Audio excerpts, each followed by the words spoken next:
Peran infrastruktur sangat penting dalam mewujudkan pemenuhan hak masyarakat. Infrastruktur adalah wujud modal publik sebagai bentuk investasi pemerintah dalam bentuk fasilitas umum seperti jalan umum, sistem saluran pembuangan umum, dan sebagainya. Pembahasan mengenai industri dan pembangunan infrastruktur tidak terlepas dari tujuan pembangunan berkelanjutan atau lebih sering dikenal dengan SDGs sebagai kesepakatan pembangunan global. Pembahasan tersebut terletak pada poin ke-9 yaitu industri, inovasi, dan infrastruktur yang berisi membangun infrastruktur yang tangguh, mempromosikan industrialisasi yang inklusif dan berkelanjutan, serta mendorong inovasi.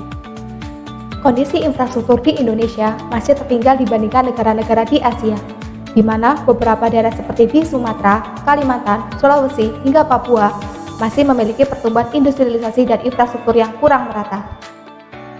Berdasarkan data dari Kemen PUPR RI, stok infrastruktur terhadap produk domestik bruto Indonesia dari tahun 2015 sebesar 35%, meningkat pada tahun 2020 sebesar 43%. Namun, persentase ini masih cukup jauh dibandingkan dengan standar yang diberlakukan oleh World Economic Forum pada negara maju, yaitu sebesar 70%.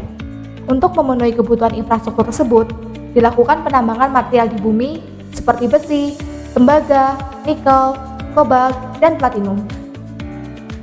Namun, penambangan material di bumi secara terus-menerus akan berdampak pada kerusakan lingkungan.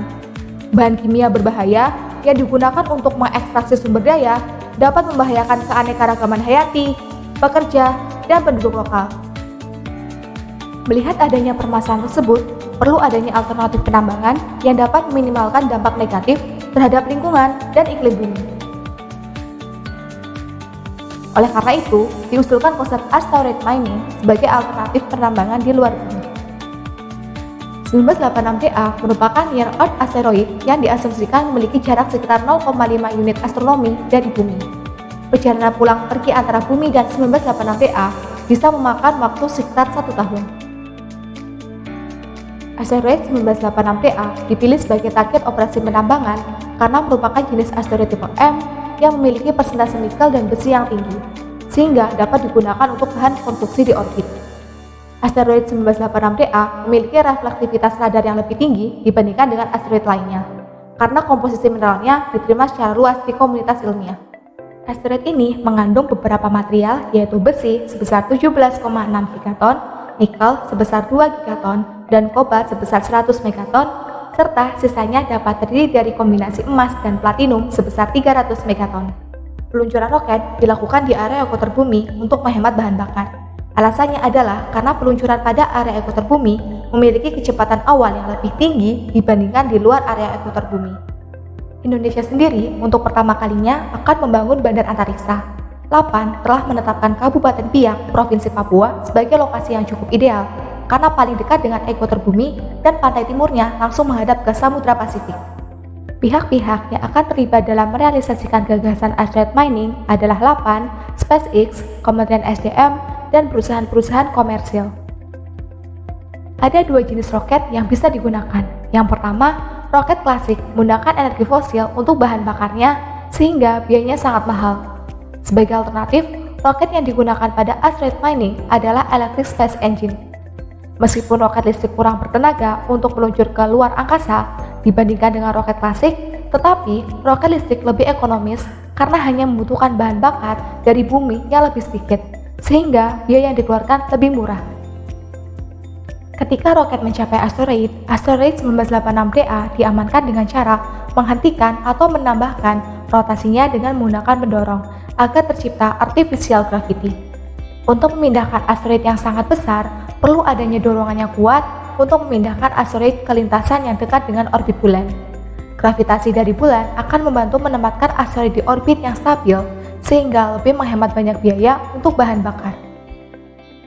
Metode penambangan asteroid 1986DA dilakukan dengan menggunakan solar furnace, yaitu menggunakan cermin yang memancarkan sinar matahari yang terkonsentrasi ke permukaan asteroid, sehingga permukaan keras dari asteroid dapat dipecah sedikit demi sedikit. Probe mining akan mengebor menembus ke permukaan asteroid. Selanjutnya, sebuah alat seperti tabung akan dimasukkan ke lubang yang telah dibor. Pada proses tersebut, terdapat panas yang dihasilkan dari fokus cermin surya. Panas tersebut berfungsi untuk melelehkan es atau batuan yang menutupi permukaan asteroid. Di saat yang bersamaan, batuan besar dihancurkan menggunakan grinders menjadi kerikil dan debu. Proses membawa hasil tambang dilakukan dengan menggunakan teknologi 3D printing. Kita dapat mencetak sistem pengiriman lebih cepat dan lebih murah dengan membuat kapsul tahan panas berisi gelembung gas. Kapsul tersebut dijatuhkan ke laut sehingga kapal dapat membawa kembali ke daratan. Material asteroid yang sudah berada di bumi dipisahkan berdasarkan jenis materialnya seperti besi, nikel, kobalt, dan platinum. Lalu didistribusikan ke beberapa industri bahan baku di Indonesia. Negara-negara yang telah sukses dalam misi penambangan asteroid diantaranya adalah Amerika Serikat, Jepang, Uni Eropa, Uni Soviet, dan China. Diharapkan Indonesia dapat berpartisipasi dan menjadi kekuatan astronomi di Asia Tenggara. Dari konsep asteroid mining ini, diharapkan dapat meningkatkan pembangunan infrastruktur di Indonesia, mengurangi dampak dari penambangan yang ada di bumi, dan juga menjadi solusi masa depan menuju Indonesia Emas 2045. Salam astronomi dan sampai jumpa!